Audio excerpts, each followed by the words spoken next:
کہ آپ ان سے ابھی بیان لیں، تفتیشی کا ریکارڈ لے لیں، تاکہ یہ نہ ہو کہ وہ جا کے ایک پرنٹ نکال کے کہیں کہ جی نقشہ پھپھو کے گھر رہ گیا تھا تو وہ میں لے کے آیا ہوں، یا پچھلی جیب میں پڑا ہوا تھا، پچھلی جیب کس کی وہ نہیں بتائے گا پیچھے کون ہے، اور اسی لیے مجھے کہنا پڑے گا پیچھے دیکھو۔ تو جو آج کے حقائق ہیں، جو چالان انہوں نے 4 پیش کیے ہیں، ان چالانوں میں ایک لفظ بھی ایسا نہیں ہے جس میں عمران خان سمیت پاکستان تحریک انصاف کا کوئی عہدیدار اور کوئی ورکر اس کے خلاف دہشت گردی بنتی ہو۔ پھر سپریم کورٹ پاکستان نے دہشت گردی کی تعریف کر دی ہے۔ خدا نہ خواستہ کسی جگہ اگر مرڈر بھی ہو جائے، ایک سے زیادہ ہو جائے، عدالت کے اندر بے شک ہو جائے، کچہری میں ہو جائے، تو وہاں دہشت گردی کے تو پرچے نہیں ہو رہے۔ آپ نے دیکھا کون سی ایف آئی آر اس میں دہشت گردی کہاں لگتی ہے؟ لگی جن مقدمات میں اس کو عدالت نے اڑا دیا۔ دہشت گردی ایک منظم ایسی واردات ہے جس کے ذریعے سے قوم کو خوف زدہ کیا جائے۔ یہ قوم جلسے سے خوف زدہ اس لیے نہیں ہوتی کہ جلسہ کر کے حضرت قائد اعظم نے پاکستان کی تحریک چلائی تھی۔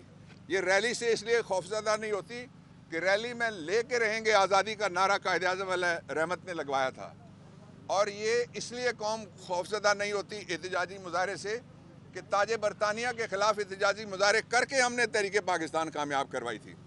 اس لیے جو سیاسی اس وقت مقدمات ہیں ہم اس کو مسترد کرتے ہیں۔ میں ان کی بڑی شدید مذمت کرتا ہوں۔ یہ پاکستان کا اربوں روپیہ انہوں نے ڈبویا ہے سیاسی مقدمات میں، اور نواز شریف کے لیے خوشخبری یہ ہے کہ وہ جتنے بھی کالے قوانین بنا رہے ہیں، جتنے بھی وہ آدھی رات کو کالی ترامیم کر رہے ہیں، ان ترامیم میں یہ اس کا ریکارڈ ہے۔ اس نے 1997 کا بنایا اینٹی ٹیررزم ایکٹ، خود پکڑا گیا۔ اس سے پہلے کراچی کے 8 لڑکے سزائے موت ہو گئے، اپیل ہی نہیں ہوئی، اور وہ اس نے بنایا تھا ملٹری ٹرائل کورٹس، اور ملٹری ٹرائل کورٹس میں اگر وہ کوئی 4-5 مہینے پہلے ختم نہ ہوتا تو نواز شریف اس میں جہاز اغوا کرنے کی سہولت کاری اور پلاننگ میں پکڑا گیا تھا۔ تیسرا اس نے بنایا تھا احتساب ایکٹ 97 اپنے مخالفوں کے لیے، سیاسی مخالفوں کے لیے، اس میں اس کا پورا چور ٹبر پکڑا گیا۔ تو اس لیے پاکستان تحریک انصاف اور پاکستان کے لوگ یہ جانتے ہیں کہ جس طرح دنیا کی سب سے بڑی اسٹیبلشمنٹ کو وی دی پیپل امریکہ نے شکست دی ہے، پاکستان تحریک انصاف کے سامنے کوئی بڑا چیلنج سیاسی موجود نہیں ہے۔ یہ جو سازشی مقدمات ہیں ان کا خاتمہ بہت ضروری ہے۔ ڈاکٹر صاحب، جی امریکہ کے الیکشن ہوئے، آپ کے ساتھ شبلی فراز صاحب بھی کھڑے ہیں، عمر ایوب صاحب بھی کھڑے ہیں، آپ کی پوری قیادت کھڑی ہے۔ کیا امریکی انتخابات کا پاکستان کی سیاست پر اثرات مرتب ہو سکتے ہیں؟ دیکھیں، پہلے دونوں اپوزیشن لیڈرز کو سن لیں پھر سوال کر لیں۔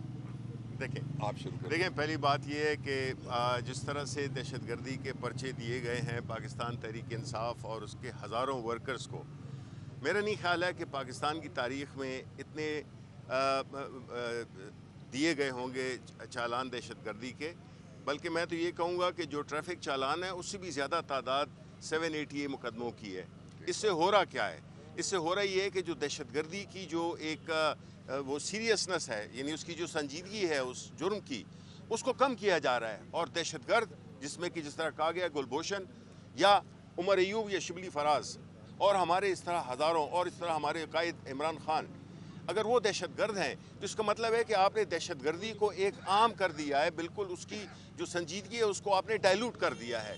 اس پہ میرا خیال ہے کہ جو ابھی چیف جسٹس صاحب نے کل میٹنگ بھی کی ہے اور آج بھی ہماری ہوگی ان سے ملاقات جے سی پی کی میٹنگ میں، ہم یہ سمجھتے ہیں کہ جس طرح سے یہ کیا جا رہا ہے، یہ بالکل جس طرح کہ بابر اعوان صاحب نے کہا کہ یہ سیاسی مقدمات ہیں، یہ بالکل ایک کھوکھلی حکومت، ایک خود ساختہ حکومت جس کے کوئی پاؤں نہیں ہے، اس کے اخلاقی جواز نہیں ہے جس کی ہونے کا، وہ ایسے قوانین رائج کر رہی ہے۔ وہ ایک ایسی اس نے ایک ماحول پیدا کیا ہوا ہے جس سے کہ ملک سے لوگ بھاگ بھی رہے ہیں، ساری انویسٹمنٹ آپ کی جا رہی ہے، غربت بڑھ رہی ہے، اور جو ان امپلائمنٹ ہے وہ بھی، بے روزگاری بھی بڑھ رہی ہے، اور سارے لوگ، اور جس طرح سے یہ ٹیکس اکٹھے کر رہے ہیں، اب جو ٹیکس میں جو شارٹ فال آیا ہے تو ابھی ایک اور منی بجٹ یہ لانے والے ہیں۔ یہ منی بجٹ سے پاکستان کے عوام کی چیخیں نکل جائیں گی. مطلب ہے کہ اس حکومت کا مقصد صرف یہ ہے کہ عوام کی چیخیں نکالیں. نااہل ہیں یہ، انہی کی کیے ہوئے بنائے ہوئے یہ ادارے ہیں، تباہ کیے ہوئے ادارے ہیں.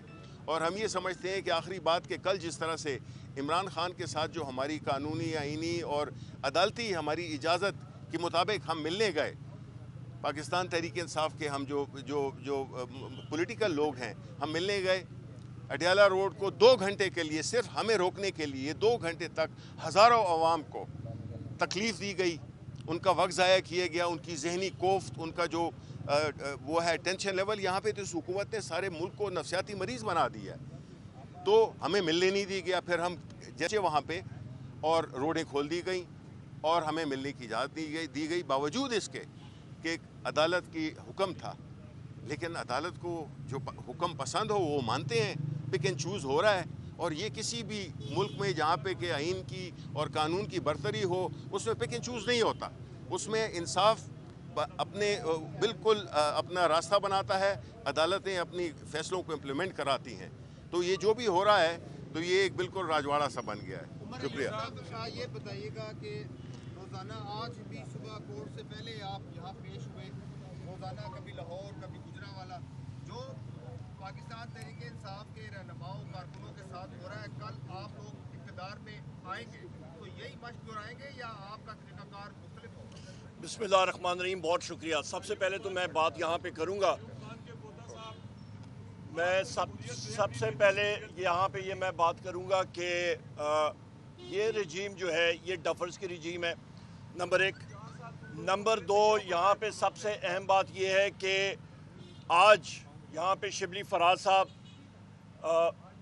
Leader of the opposition senate میں، اور بحیثیت میں خود لیڈر آف دی اپوزیشن قومی اسمبلی میں الحمدللہ ہم لوگ یہاں پہ پیش ہو رہے ہیں. اور ہم پہ دہشت گردی کے پرچے بھی ہیں، اور المیہ یہ کہ ہم لوگ دونوں جوڈیشل کمیشن کے ممبر بھی ہیں. اور ابھی یہ المیہ دیکھیں کہ دہشت گردی کے پرچے بھی ہیں اور جوڈیشل کمیشن کے ممبر ہیں، جہاں پہ چیف جسٹس آف پاکستان اس کو ہیڈ کر رہے ہیں. پہلا پوائنٹ اعتزاز یہاں پہ دیکھیں. دوسرا پوائنٹ، مجھ پہ اسلام آباد کے کئی تھانوں میں ابھی 4 اور 5 اکتوبر کو جو پرچے ہوئے ہیں، اس پہ 14 فارنر ایکٹ کا بھی پرچہ ہوا ہے، جو کہ ایک قانوندان بیٹھے ہیں یہاں پہ، جو کہ فارنرز کے خلاف ہوتا ہے، کہ جو پاکستان کے شہری نہیں ہوتے. ابھی اس پہ بھی آپ دیکھیں، جو میں نے کہا نا ڈفرز ہیں، تو وہ یہاں سے پتہ لگ جاتا ہے کہ leader of the opposition in the national assembly اور MNA، اس کے اوپر آپ لگا رہے ہیں جناب والا 14 فارنرز ایکٹ، جو کہ غیر پاکستانی شخص کے اوپر لگاتے ہیں. تیسری چیز آ جاتے ہیں، شبلی فراز صاحب نے بھی اس پہ بات کی ہے. 17 سپتمبر 2024 کو فائنینس اور ریونیو کمیٹی میٹنگ تھی، اور اس پہ فائنینس منسٹر آئے ہوئے تھے، اور وہاں پہ ان کو میں نے کہا تھا، ان کو میں نے بات یاد دلائی اور ان کو میں نے واضح کیا. میں نے کہا جناب یہ صرف فائنینس کمیٹی کی باتیں سن کے آپ کے مائک بھی گھبرا کے گر گئے ہیں کہ ابھی جو بات ہونے والی ہے. تو جناب والا حقیقت یہ ہے کہ وہاں پہ بھی میں نے کہا تھا کہ یہ منی بجٹ آنے والے، آپ کے فیکٹس اینڈ فگرز ٹھیک نہیں ہیں. آپ کا منی بجٹ آئے گا، آپ کا ریونیو شارٹ فال آئے گا، آپ کا روپے سلائڈ کرے گا، آپ کی جو بیسز ہیں وہ ٹھیک نہیں ہے. اور وہی بات ہوئی. آج دیکھ لیں، کل سے اخباروں میں آ رہا ہے کہ IMF ٹیم آ رہی ہے کہ یہ اپنا ریونیو ریکوائرمنٹ پوری نہیں کر رہے ہیں، انرجی کا بحران ہے ملک میں، باقی ساری چیزیں ہو رہی ہیں، مہنگائی دن بدن بڑھ رہی ہے، لوگوں کو مسئلہ آ رہا ہے، انڈسٹریل ایکٹیویٹی ٹوٹلی ڈیڈ ہے، ختم ہے. تو یہ وہ چیزیں ہیں کہ آپ کو یاد ہونی چاہیے کہ جو وزیر اعظم عمران خان صاحب پہلے بھی کہتے تھے. اور آپ کو یاد دلاتا ہوں کہ جس دن PTI کی حکومت گئی، اس وقت پاکستان میں گروتھ ریٹ آپ کی معیشت کی 6% تھی. اس کے فوراً بعد بالکل زمین بوز ہو گئی، آج بھی زمین بوز ہے. تو یہ حالات واقعات ہیں. ہم لوگ ان ساری چیزوں کو کنڈیم کرتے ہیں.